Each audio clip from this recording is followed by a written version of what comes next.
미성년자 성폭행 및 성추행 혐의로 복역했던 룰라의 고영욱 씨가 오늘 오전 만기 출소했습니다. 자세한 소식 김지민 기자와 알아보겠습니다. 안녕하세요. 안녕하세요. 네, 오늘 오전 고영욱 씨가 출소를 했죠. 네. 얼마나 있었죠, 고영욱 씨가? 아동 청소년 성보호 관한 법률 위반으로 2013년 1월 구속 기소됐던 고영욱 씨가 구치소 수감 기간을 포함한 형량을 모두 채우고 2015년 7월 10일 오늘이죠. 오전 9시 20분께 교도소 문 밖을 나섰습니다. 네. 고영욱 씨는 최근 안양교도소에서 남부교도소로 이감돼 나머지 형량을 채웠는데요.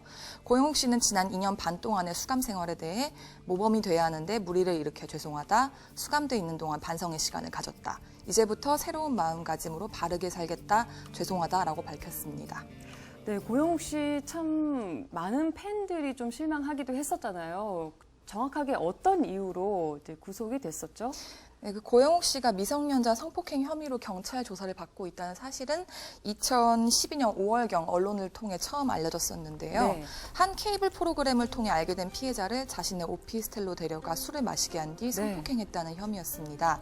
이후에도 이 피해자를 자신의 오피스텔로 불러 성관계를 맺었는데요. 네. 피해자는 이 사건 발생 직후 고영욱 씨를 고소했고 이 사건이 알려지자 대중은 큰 충격에 빠졌습니다. 논란은 매우 크게 일었지만 당시 고영욱 씨는 증거 불충분으로 풀려났습니다. 하지만 출연 중이었던 각종 예능 프로그램에선 모두 하차를 했죠. 네. 그래서 이 사건이 조금씩 잊혀질 때쯤에 고영욱 씨가 다시 미성년 성추행 혐의로 경찰 조사를 받게 됐는데요. 네. 고영욱 씨는 귀가 중인 여중생을 자신의 차로 유인해 허벅지 등 신체 일부를 만진 혐의로 조사를 받았습니다. 이 피해자는 자신이 중학생이라고 밝혔음에도 불구하고 고영욱 씨가 자신의 허벅지를 만졌다고 주장한 반면에 고영욱 씨는 차에 태운 것은 맞지만 그 성추행 혐의는 없었다고 부인했습니다. 그러나 CCTV 등 증거가 등장했고 이전 성추행 혐의까지 더해지면서 결국 구속이 됐는데요. 고영욱 씨는 결국 2010년 7월부터 2012년 12월까지 약 3년에 걸쳐 자신의 오피스텔과 승용차 등에서 미성년자 3명을 총 4차례에 걸쳐 성폭행 및 강제추행한 혐의로 2013년 1월 구속 기소됐습니다. 네, 상당히 충격적이었잖아요. 당시 재판부는 고영욱 씨에게 어떤 판결을 내렸었죠? 네, 그 당시 1심 재판부는 3건의 공소 사실을 모두 유죄로 보고 징역 5년에 위치 추적 전자장치, 일명 전자발찌죠. 네. 부착 10년, 신상정보 공개 고지 7년을 선고했었습니다. 여기에 고영욱 씨는 양형 부당을 주장하며 항소했는데요. 재판부에 반성문을 제출하는 등 선처를 호소했었죠. 네. 이에 항소심 재판부는 고영욱 씨가 피해자 중 한 명과 합의를 했고 다른 한 명이 고소를 취한 점 등을 감안해 징역 2년 6개월에 신상정보 공개 고지 5년, 전자발찌 부착명령 3년으로 감형했습니다. 당시 수감 중이었던 고영욱 씨는 이를 또 2013년 10월 상고장을 제출하기도 했었는데요. 네. 대법원은 2013년 12월 항소심에 대한 상고를 기각하고 원심을 확정했습니다. 그러면 이렇게 오늘 출소를 했는데도 전자발찌는 계속 착용을 해야 되는 거군요. 네, 그렇습니다. 고영욱 씨에겐 출소 후에도 그 신상정보 공개 고지 5년과 전자발찌 부착명령 3년이 추가 시행됩니다. 네. 보통 수감자들이 출소할 때는 오전 5시부터 교도소 문 밖을 나설 수 있는데 성범죄자인 고영욱 씨는 그렇지 못했죠. 좀 더 복잡한 출소 절차를 밟아야만 했는데요. 네. 보호 관찰소의 담당 직원들이 교도소를 찾아가 고영욱 씨에게 전자발찌를 채우고 보호 관찰 수칙에 대한 교육을 진행했습니다. 네. 이후 교도소 담당자들이 고영욱 씨를 외벽 출입문까지 안내한 뒤에야 출소할 수 있었는데요. 일단 전자발찌를 차게 되면 이제 창살 없는 감옥이라고 볼 수 있죠.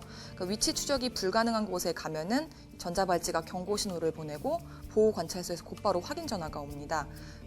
고영욱 씨는 이제 거주지에서 가장 가까운 보호 관찰소가 앞으로 3년 동안 관할하게 됩니다. 네, 그러면은 이제 3년 뒤에는 전자발찌를 이제 뗄 수가 있는 건데 네.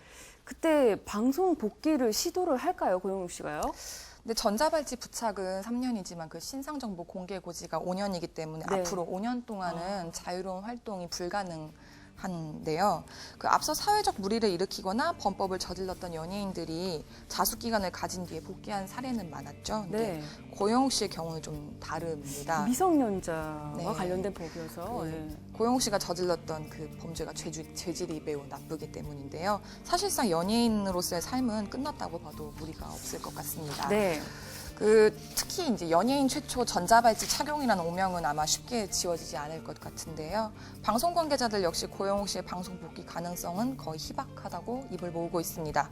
형량을 모두 채웠지만 연예인으로서의 삶은 사형 선고를 받은 것이나 다름없다고 봐야겠죠. 그런데 요즘에 뭐 미디어가 워낙 많아져서 뭐 TV 외에도 뭐 인터넷 방송도 있고 여러 가지 매체가 있는데 그쪽으로 좀 복귀할 가능성도 희박할까요? 전혀 다른 경우이긴 하지만 얼마 전에 가수 유승준 씨가 그 인터넷 TV를 통해서 사과를 하고 방송 복귀 의지를 드러낸 적이 있었잖아요. 하지만 결국 좌절됐었죠. 네. 근데 또 지난 3월에 개그맨 곽한구 씨가 이 똑같은 인터넷 TV를 통해서 고영욱 씨의 복귀만을 기다리고 있다고 밝혀서 눈길을 끌었는데요. 곽한구 씨는 인터넷 방송을 통해서 고영욱 씨가 교도소에서 나올 출소일만을 간절히 기다리고 있다. 네. 고영욱이 출소해 몸과 마음이 정리되면 억지로라도 내 방송에 출연시켜서 해명하도록 설득하겠다고 말한 바 있었습니다. 네, 그런데 네티즌의 반응은 냉담하기만 했었죠. 그래서 고영욱 씨의 컴백이 설사 가능하다고 해도 그 시기는 아주 먼 미래가 될 것 같습니다. 네, 고영욱 씨 오늘 출소를 했는데 반성을 한다고 인터뷰를 했더라고요. 네네. 앞으로는 다시는 이런 일이 발생하지 않았으면 좋겠습니다. 네, 이런 일이 없길 바라야겠죠. 네, 오늘 말씀 잘 들었습니다. 감사합니다.